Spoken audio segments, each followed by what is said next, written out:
What's up, YouTube? This is Danny Matranga with Mind Pump TV, and today I want to teach you guys how to absolutely nail the pull-up. But before we get into that, I want to cover the 3 most common mistakes I've seen people making in the gym in my many years of training. And those 3 mistakes are this: failing to incorporate the utilization of the entire body, specifically the glutes and the core, right? The body works as one chain. And when everything in that chain works together, you're a lot stronger, especially on compound movements like pull-ups. The second thing is trying to use momentum or swinging to get a pull-up, right? Momentum's not a muscle. When we're doing pull-ups, we know exactly what muscles we want to train, and technique is critical. So being able to eliminate momentum, realize when you're using it, and rein that in is critical for your success. And the last piece is being able to truly engage and recruit your lats into the movement. If there was one muscle that really kind of sets itself apart during a pull-up in terms of doing most of the work, it is the lats. But for some reason, so many people try to do all the pulling with just their forearms and biceps. So learning how to use and control your scapula or your shoulder blades, right, to pull yourself up to the bar is gonna be critical for your success and help you knock out more pull-ups in the long run. So let's get into it. When it comes to setting up for the pull-up, execution is paramount, right? So the first thing we need to look at is grip. How are you gonna grab the bar? If you have a hard time reaching the bar, one thing I don't wanna see people doing, and I see this all the time and it kills me, is jumping up to grab the bar and barely being able to get there and then starting to try to perform pull-ups with this terrible grip. You're never gonna be able to do the exercise right if you're not fully gripping the bar. So if you need to use something like a box or jump to get up there so you can get the right grip, please do that and select the right height pull-up bar before you get started, or you're already kind of setting yourself up for failure. So once you've got the right bar picked out, the next thing we want to look at is the grip or the width for your hand position on the bar. Now, if you're a beginner first starting, I would not recommend a super wide grip. All I would tell you to do is take your hands right up from about the sides, go straight up from like right here, and then get up to the bar. Now, do you wrap your thumbs or not? A lot of people ask me that question. I like to wrap my thumbs. I feel that I get a better grip. Now, I would recommend playing with that a little bit, right? Because everybody's individual, but as far as grip goes, I recommend wrapping the thumbs and from a width position going straight up to the bar from the sides. So after you've got yourself set up so you can get onto the bar safely with a good grip, we gotta pick out whether we're going to be doing a chin-up or a pull-up. Today we're gonna focus on the pull-up, which happens when the arms are externally rotated like this and we're in a pronated grip or overhand. Chin-up is done more internally rotated with our arms in like this and a supinated grip with our palms facing us. So when you do the pull-up, we're in external rotation, right out here, pronated grip. And the big thing we get to do and have to focus on from that position is engaging the lats from the bottom position or when we're hanging from the bar. The lats are the big muscle that runs from the shoulder all the way down the side and into what we call the thoracolumbar fascia or the tissue of the lower back. And they make this big sweeping V, right? So if you've ever seen somebody who's really well developed, they have that big V shape, that's from well-developed lats, right? Now, when you do a pull-up, you're pulling your arms down to your sides like this, right? Well, guess what? That's exactly what your lats do. They run up here and they move that humerus down. We call that adduction, right? Adding, bringing something in. So they adduct the humerus down like that. Humerus is the arm bone here. So to really get them to fire, to really get them to engage, this is the best tip I have found by far. And that is before you start pulling, before you start tugging yourself upward, think about doing 2 things. Pulling your shoulder blades down first. So from this position, we actually don't want to do this. We want to pull the shoulder blades down and lift the chest up. So if you're sitting at your computer or you're on your phone right now doing this, and you can't quite feel your shoulder blades depressing or going down, think about lifting your chest.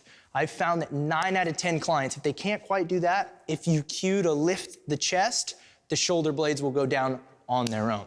So once you've done that, you've set up yourself for success because now the lats can really lead the way and take you through that movement. And you're not going to be dependent on just your biceps and your forearm. You'll have everything working synergistically. And that is the best way to do compound movements like pull-ups, squats, deadlifts. Now that we've got the upper body stuff down, right? Like the grip, what we're doing with the scapula to engage the lats, lifting our chest, we gotta look at the core and the lower body, right?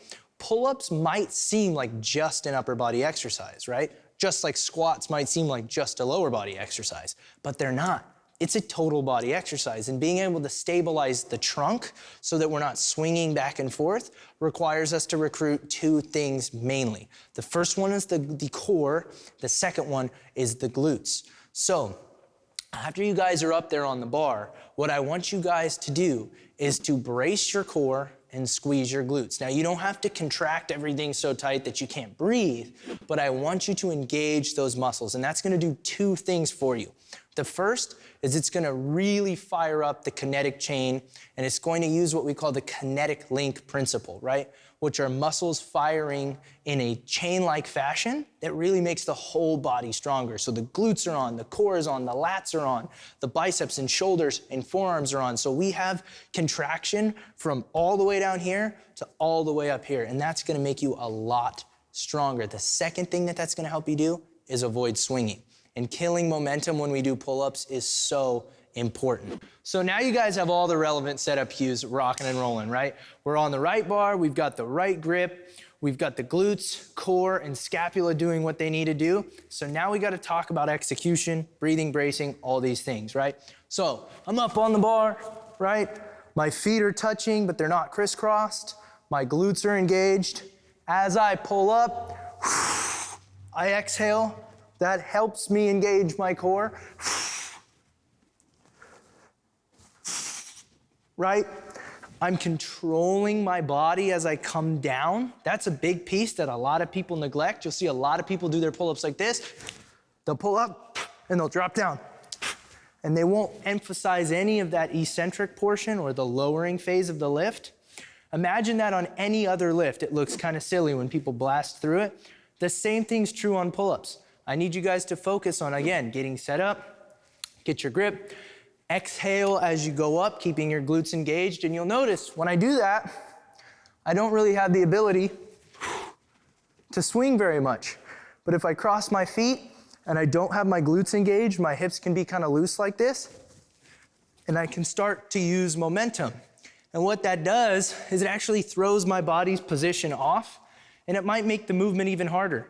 Because instead of pulling up in a straight line, I'm trying to pull from front to back and back to front as I'm doing the movement because my body is shifting throughout. So again, lock it all in. Nice wide base. Scapula are starting to depress before we begin. Glutes are engaged. Just like that. Two important pieces we need to highlight whenever we do any exercise are the range of motion and the tempo with which we perform it, right? So with pull-ups, just like a lat pull-down, we wanna pull our torso all the way up to the bar and then come all the way down into the fully stretched position. You're not getting nearly as much out of half pull-ups as you would out of doing the full thing. So as I would tell any of my clients, what I want you guys to focus on is doing the full range of motion. I'd rather you do 3 full range of motion pull-ups than 6 half range of motion pull-ups. The second piece, right, the tempo, I talked about it a little bit earlier, but it's controlling your body on the way down. That's what most people forget, right? They do a beautiful job of getting up to the bar, and then they just drop back down. They don't do any of the eccentric or the lowering phase. So pull yourself up under control, right? Feel your lats contract at the top. Hold that one for half a second to a second if you can, and then lower yourself down under control, coming to a dead stop before you start the next rep. Don't do that like swinging, rolling one rep right into the next. You gotta compartmentalize each rep if you really wanna be great at doing pull-ups. So you guys will know you're doing this exercise right if you can feel your lats firing, right? Your scapula are coming all the way down, your shoulder blades are coming all the way down, you feel your lats shortening, right? You're getting some bicep and some forearm, but they're not taking over the entire movement, right? Your abs are engaged, your glutes are engaged, and you're not swinging. Things to watch out for, things that might be an indicator that you're making some mistakes. You're feeling it too much in your forearms and biceps because you're probably not recruiting your lats, right? You're swinging and you're feeling the momentum pick up because you've lost the core in the glutes. So those are some things that I want you guys to be very, very aware of when you're doing the exercise, and those are the checkpoints to make sure you're doing it right. So when it comes to how to incorporate pull-ups into your routine, it's really dependent on where you're at with your fitness. If you can't even do a pull-up yet, or you can do a few, but you want to be able to do more, my recommendation is to do them almost every day you go to the gym.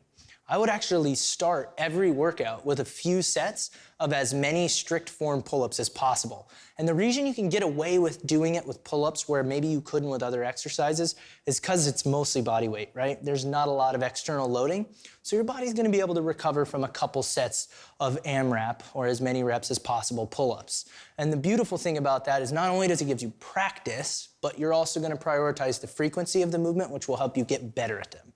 If you're somebody who's looking for a hypertrophy or muscle growth, I would definitely recommend loading your pull-ups, right? Incorporating things like a weight belt with like a plate on it, and actually loading them and trying to see if you can do like sets of 6, 8, 10 pull-ups with a plate attached to your body, right? If you can't, just do higher volume sets of pull-ups.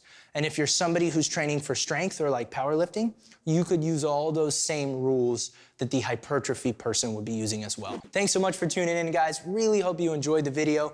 Make sure you like, comment, subscribe. Hey, share this with your friends if they can't do pull-ups or they want to be able to do pull-ups. And again, we comb through the comments a lot, looking to interact with you guys and answer questions, so don't be shy. And thanks again so much for tuning in to Mind Pump TV.